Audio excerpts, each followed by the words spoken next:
ज्ञान का प्रसार।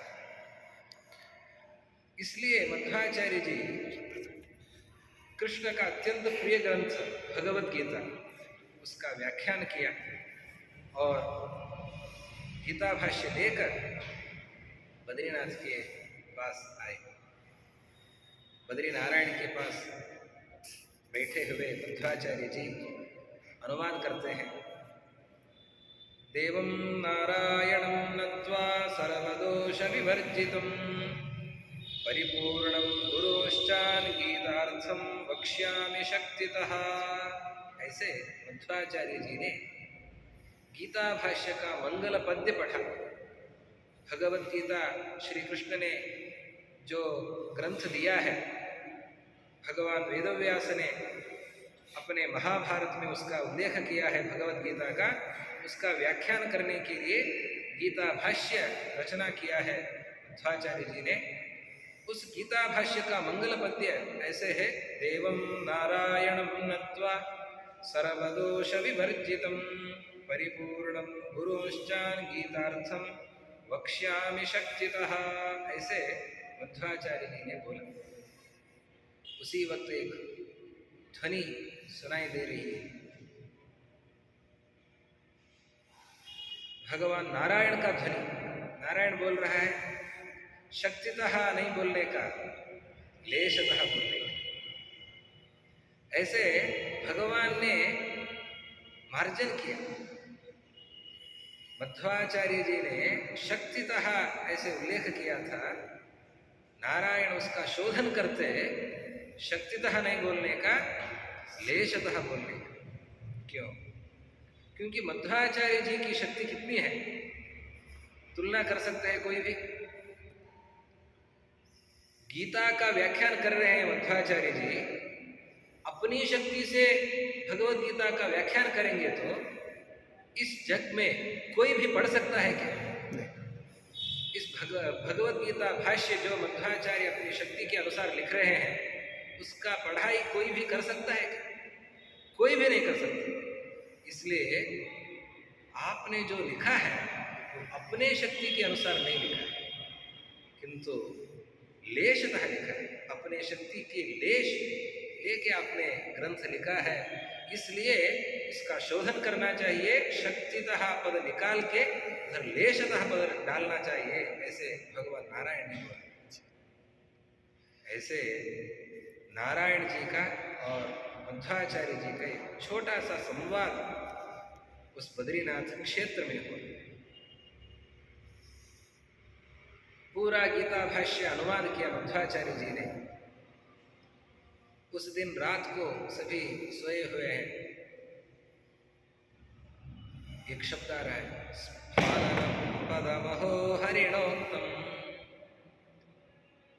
नारायण पुनः भूतल को ऐसे शब्द करते हुए उठाकर बोल रहे हैं, आज सुबह गीता भाष्य जो सुना है बहुत बढ़िया है, हमें बहुत खुशी हुई है, इसलिए हम दोबारा सुनना चाहते हैं।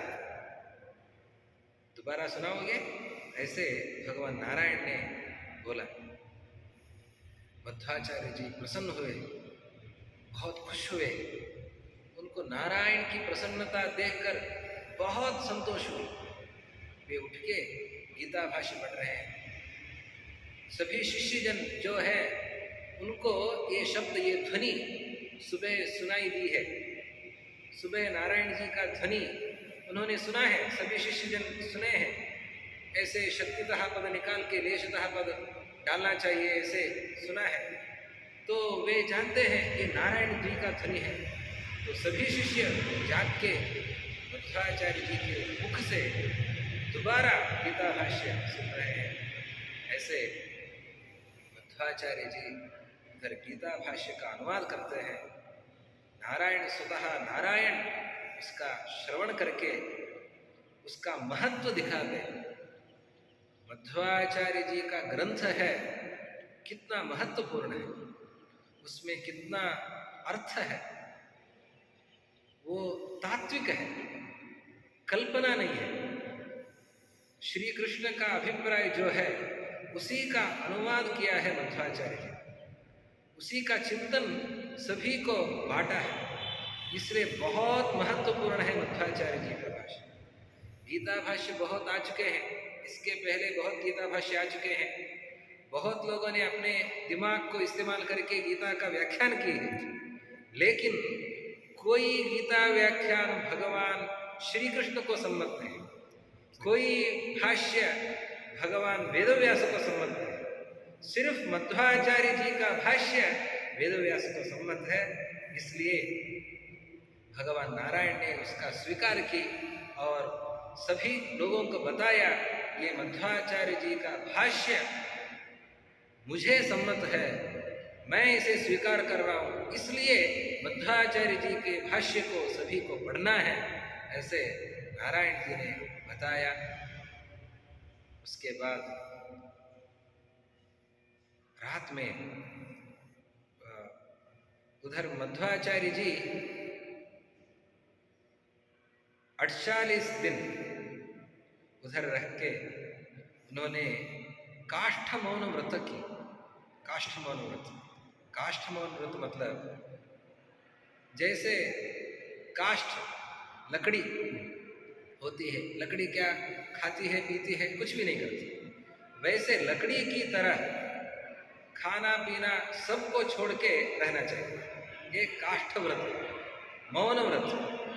लकड़ी कुछ बोलती नहीं है, वैसे कुछ बोलने का नहीं, खाने का नहीं, पीने का नहीं और कुछ बोलने का नहीं। ऐसे मध्वाचार्य जी 48 दिन उधर बद्रिकाश्रम में अनंत मठ में रह के उन्होंने ये व्रत किया। उसके उपरांत भगवान वेदव्यास प्रत्यक्ष होके उन्होंने बोला, हमारा आश्रम है, इधर से करीब दूर है हमारा आश्रम, उधर आने के लिए भगवान वेदव्यास जी ने बताया। उसको सुनते ही सुबह होते ही मध्वाचार्य जी चल पड़े, जाना है तो आऊँगा कि नहीं मालूम नहीं, इसलिए सब लोगों के लिए एक संदेश छोड़ना है, ऐसे सोच के मध्वाचार्य जी एक संदेश लिखते हैं। याति तावदधुनैव जनोऽयं व्यासरूपमजितं प्रतिदृक्षुः आव्रजेदिह नमासहि वेद स्वस्ति वोस्त्विति यावथ मध्वः।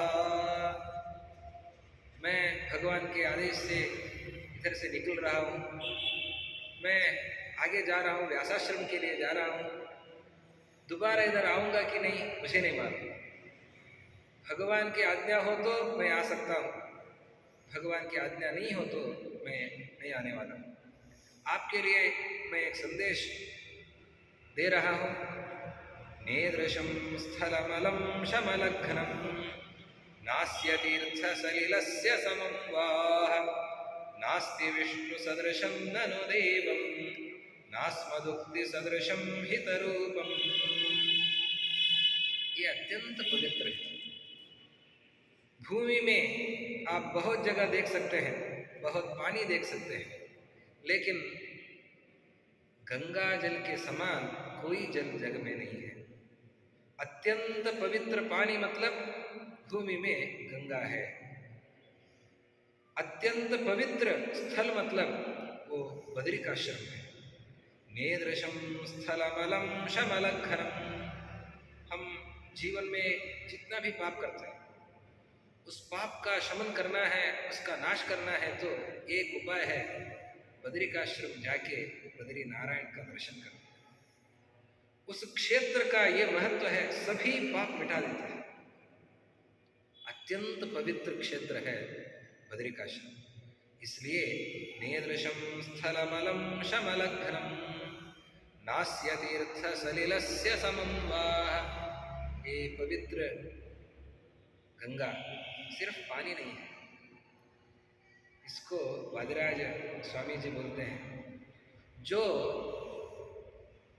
इस गंगा को जड़ जल मानते हैं, ये सिर्फ पानी है, जड़ जल मानते हैं, वो खुद जड़ है, वो बुद्धिमान नहीं, वो विवेकी नहीं। जड़ जल जो मानते हैं वो खुद जड़ है, वो विवेकी नहीं हो सकते। हे गंगे तव कोमलाङ्घ्रिनलिनं रम्भोरुनीवीलसत्काञ्चीदामतनोदरं घनकुचव्याकीर्णहारं वपुः सन्मुद्राङ्गदकङ्कणाव्रतकरं स्मेरं स्फुरत्कुण्डलं सारङ्गाक्षिजलान्यदिन्दुरुचिये जानन्ति तेन्ये जलात्। ये देवी माँ गंगा है, इसलिए ये पवित्र जल है। इसलिए इस भूमि में, इस धरती में, इस पानी गंगा के अलावा कोई भी पवित्र जल नहीं मिल सकता है। इस स्थल से बढ़ के कोई भी पवित्र स्थल नहीं है। मैं एक बात बताता हूँ। मेरे बात जो है इसको ध्यान में रखना चाहिए। विष्णु के समान, नारायण के समान दूसरा देव, इससे बढ़ के कोई देव नहीं। नास्मदुक्ति सदृशम हितरूपम। इसलिए गंगा में स्नान करना चाहिए, बदरी क्षेत्र दर्शन करना चाहिए, नारायण का जप करना चाहिए, नारायण मंत्र का जप करना चाहिए। गंगा, गोविंद, गायत्री ये अत्यंत पवित्र है। इस संदेश को मध्वाचार्य जी देते हैं और देके वे आगे बढ़ के व्यासाश्रम जाके उधर भगवान वेदव्यास जी का दर्शन करके उनका संदेश पाके फिर आप दोबारा आते हैं। वे बोलते हैं मुझे दोबारा इस धरती को जाने की मन नहीं हो रही। भगवान बोलते हैं आप नहीं जाएंगे तो इन लोगों का अज्ञान कैसे मिटेगा? अज्ञान मिटाना है। मध्वाचार्य जी बोलते हैं सभी लोग बहुत मन में कलुषित हैं, उनके मन में बहुत गंदगी है, तो मैं इन लोगों को क्या दे सकता हूँ? मध्वाचार्य जी बोलते हैं, भगवान बोलते हैं देखो रत्न जो होता है वो कभी कभी कूड़े में पड़ जाता है। कूड़े में पड़े हुए रत्न को हम निकाल के धो के स्वच्छ करके हम रखेंगे तो उससे प्रकाश होता है। ऐसे सज्जन लोग हैं, लेकिन उनके वातावरण में मालिन्य है, इसलिए उनके मन में कलुषित है। इसलिए आपको जाना पड़ेगा, जाके उनको ज्ञान संदेश देना पड़ेगा। ऐसे भगवान वेदव्यास जी ने आदेश दी।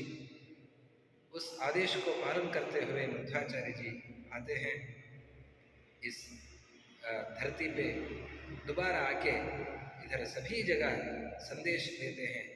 उनका संदेश क्या है? 2-3 शब्दों में उनका संदेश मैं बताना चाहता हूँ। मध्वाचार्य जी का संदेश क्या है? भक्ति सिद्धांत है। हम इधर आए हैं, सभी सज्जन लोग जो हैं धरती में, सभी भगवान के सन्निधान में रहने के लिए योग्य है। भगवान के सन्निधान में रहना है तो क्या करना चाहिए?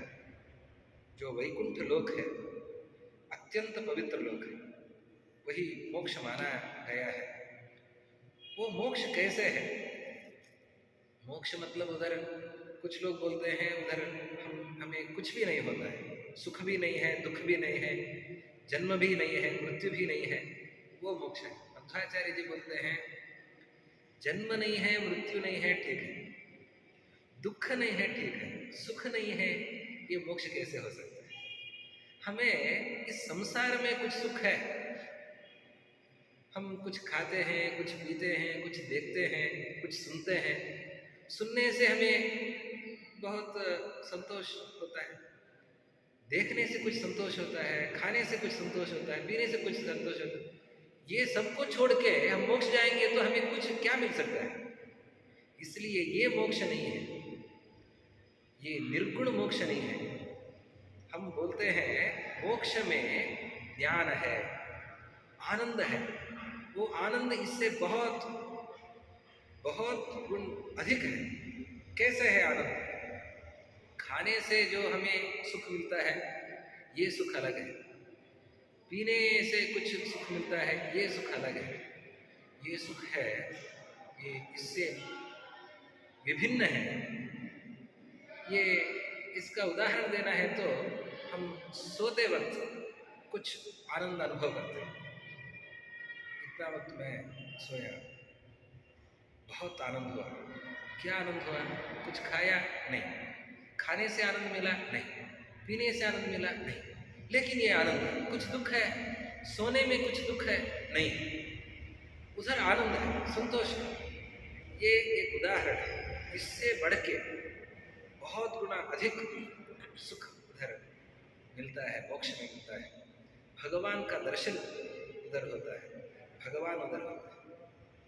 उधर सभी सज्जन लोग रहते हैं। उधर किसी को किसी के ऊपर ईर्ष्या नहीं होती, मात्सर्य नहीं है और क्रोध नहीं है, कामना नहीं है।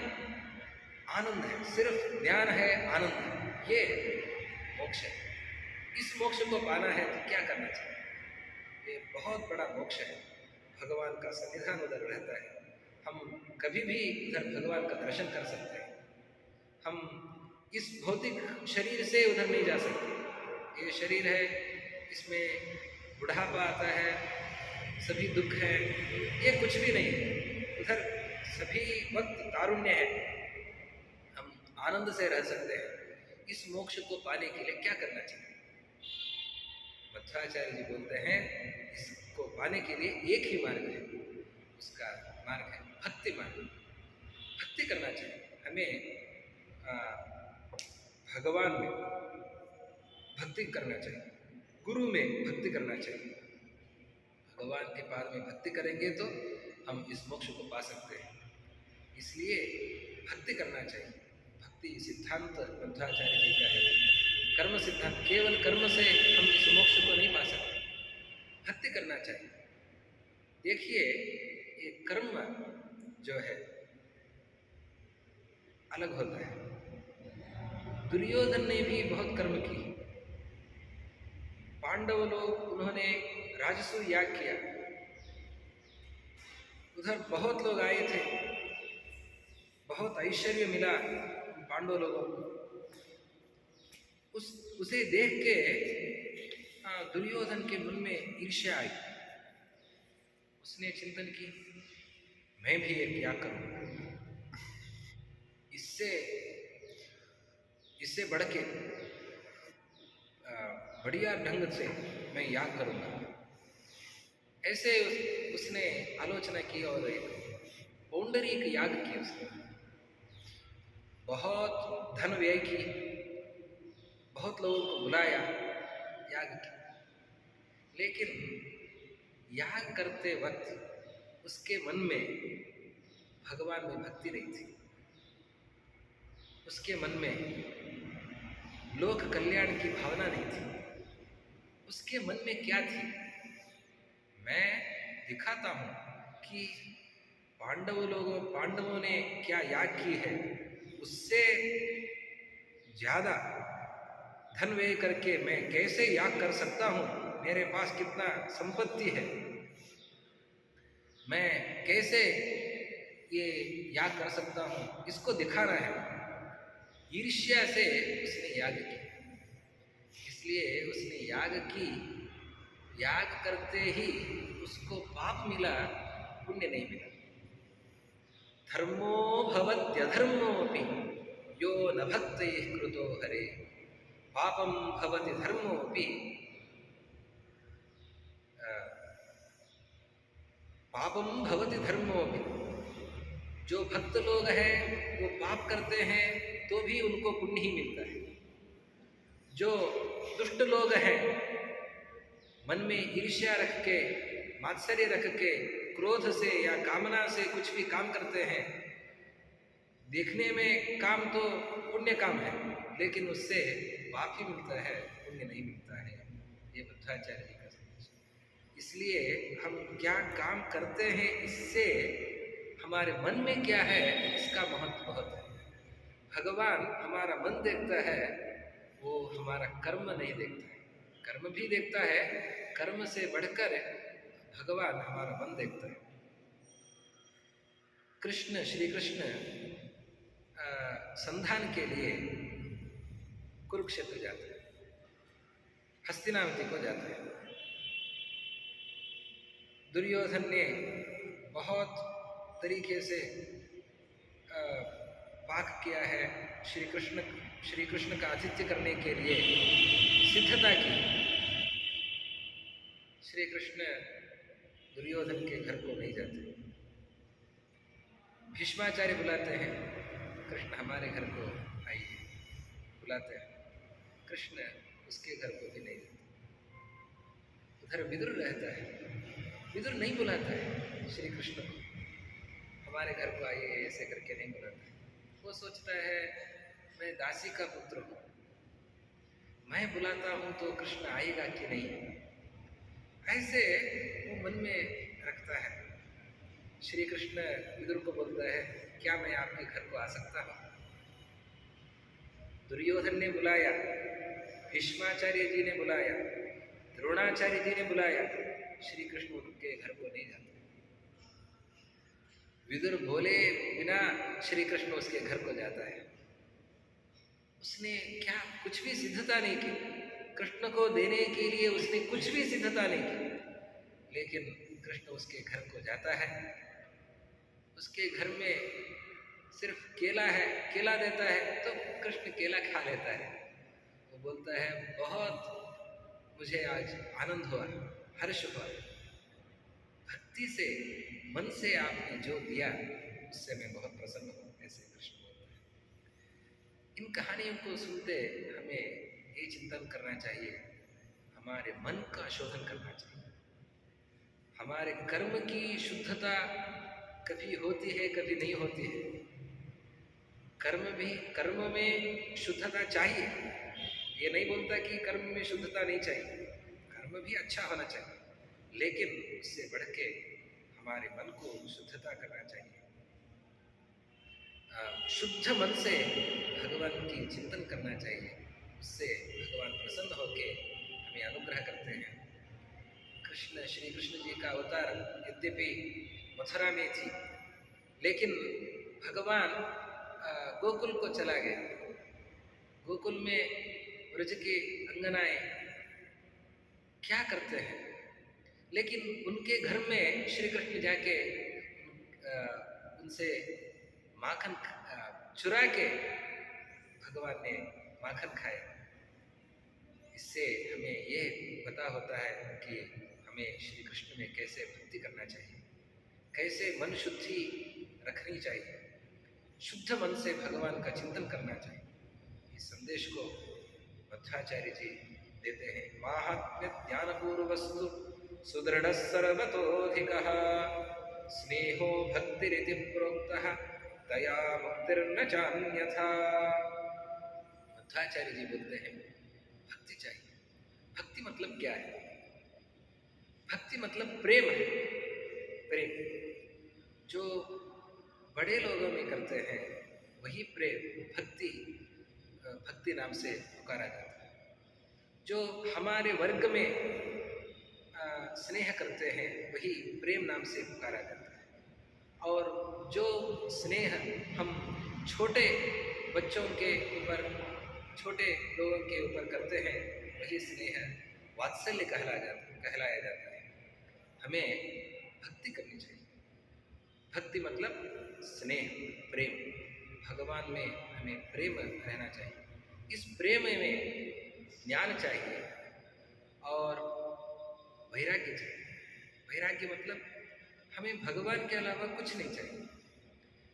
दूसरी वस्तु में मन रख के भगवान में मन रखने से कुछ नहीं होता। हमें हमारे ऊपर जो प्यार है वो दूसरे के ऊपर नहीं है। हमें ये चिंतन करना चाहिए। उपनिषद में ये कहा गया है सभी लोगों को प्यार है। किधर प्यार है? हमें हम पे प्यार है। हमारे ऊपर जो प्यार है ये प्यार दूसरे ऊपर नहीं है। बीवी को अपने पति के ऊपर प्यार है। क्यों प्यार है?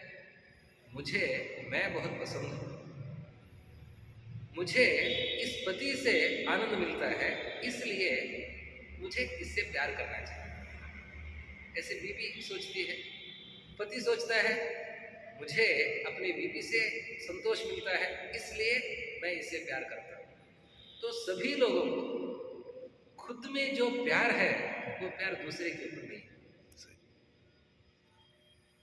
मध्वाचार्य जी बोलते हैं हमें अपने ऊपर जो प्यार है, इससे बढ़ के प्यार हमारे गुरु जी में करना चाहिए,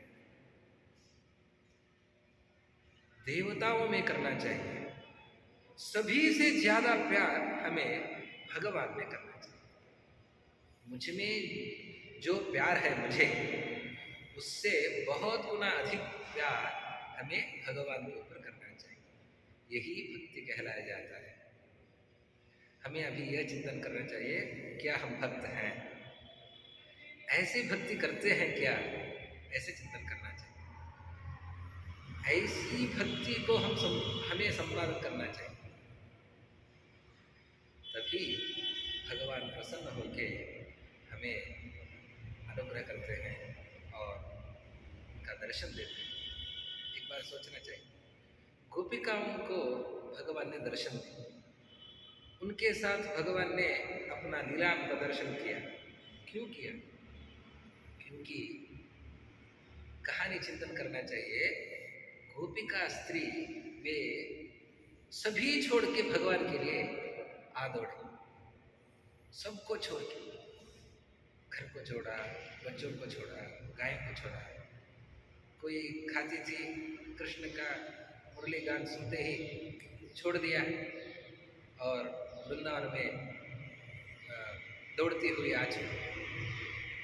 ऐसे सभी गोपिका स्त्री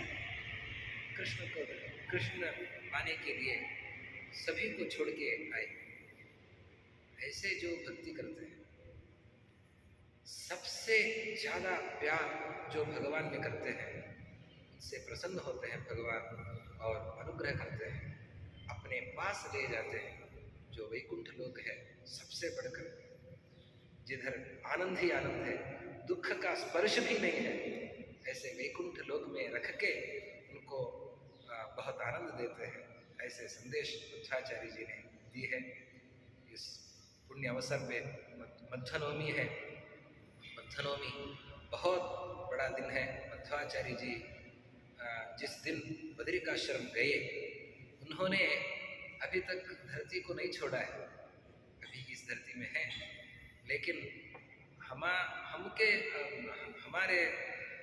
हमारे भाग्य में ये नहीं है कि हम मध्वाचार्य जी का दर्शन कर सकते हैं। ग्रंथ में दर्शन कर सकते हैं, लेकिन भौतिक रूप में दर्शन नहीं कर सकते हैं। अद्यापि बदरीशैले बदरीषण्डमण्डिते मध्ये मुनीना मध्यास्ते विद्वान व्यासस्य सन्निधौ। व्यासाश्रम में अभी भी मध्वाचार्य जी प्रत्यक्ष है, भौतिक रूप से है। उधर रह के वेदव्यास भगवान से अध्ययन कर रहे हैं।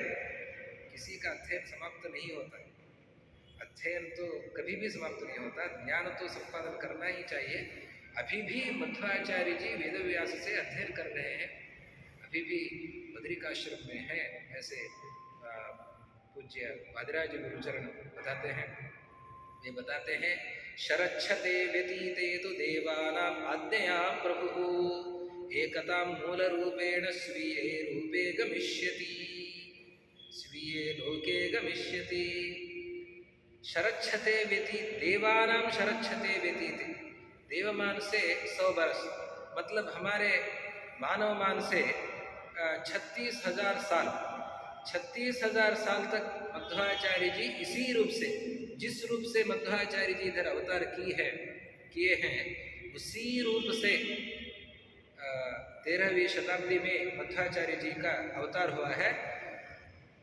उसी रूप से मध्वाचार्य जी बद्रिकाश्रम में, व्यासाश्रम में रहेंगे। उसके बाद मध्वाचार्य जी अपने इस शरीर को, भौतिक शरीर को त्याग कर वे सत्यलोक को जाएंगे, ऐसे बताया गया है। ऐसे मध्वाचार्य जी अभी भी है। उन्होंने जो ग्रंथ दी है बहुत महत्वपूर्ण है। भगवान नारायण को अत्यंत इष्ट ग्रंथ है मध्वाचार्य जी दिए हुए ग्रंथ। द्वादश स्तोत्र है, कृष्णावत महारणव है, और तंत्रसार संग्रह है, गीता भाष्य है, ब्रह्मसूत्र भाष्य है, उपनिषद भाष्य है। ऐसे बहुत ग्रंथ लिखे हैं उन्होंने। उनका अध्ययन करना चाहिए, उनका चिंतन करना चाहिए। चिंतन करके हमें भगवान में भक्ति, गुरु जी में और भगवान में भक्ति करना चाहिए। इससे हमें भगवान की अनुग्रह होगी। इस वक्त मध्वनवमी के शुभ अवसर पर हम मध्वाचार्य जी के सन्निधान पे है। श्री कृष्ण और मध्वाचार्य जी की प्रतिष्ठा इधर हुई है। हमारे गुरु जी यतिकुल चक्रवर्ती विश्वेश तीर्थ महाराज जी ने इधर श्री कृष्ण और गंगा के किनारे में, कृष्ण और कृष्ण के पाद से ही गंगा निकली है। कृष्ण को बहुत प्यार है गंगा में। कितना प्यार है, जिधर भी गंगा बहती है उधर श्री कृष्ण का सन्निधान है। इतना प्यार बेटी के, कोई बेटी से श्री कृष्ण से बढ़कर प्यार नहीं कर सकता है। स्वयं अपने बेटी से इतना प्यार करता है, जिधर भी गंगा बहती है उधर श्री कृष्ण का मंदिर है, नारायण का मंदिर है। ऐसे श्री कृष्ण, इसलिए मध्वाचार्य जी और श्री कृष्ण दोनों का प्रतिष्ठा इधर गुरु जी ने की है। श्री कृष्ण गंगा के किनारे में श्री कृष्ण का सन्निधान और मध्वाचार्य जी का सन्निधान इधर है। इस अत्यंत पवित्र गंगा के किनारे में, जो मध्वाचार्य जी ने कहा है अत्यंत पवित्र गंगा है, उसके किनारे में श्री कृष्ण और मध्वाचार्य जी के सन्निधान में हम इस मध्वनवमी आचरण कर रहे हैं। हमारा भाग्य है, बहुत बहुत बड़ा भाग्य है। इसलिए हम इस दो वचन को गुरु जी विश्व प्रसन्न तीर्थ महाराज और विश्वेश तीर्थ महाराज, उनके द्वारा मध्वाचार्य जी के अंतर्यामी श्री कृष्ण के पाद कमल पर अर्पित करते हैं। हमें भगवान श्री कृष्ण अच्छी बुद्धि दे और ज्ञान दे, ऐसे प्रार्थना करते दो शब्द को समाप्त करता हूँ। श्री गुरु मध्वेश।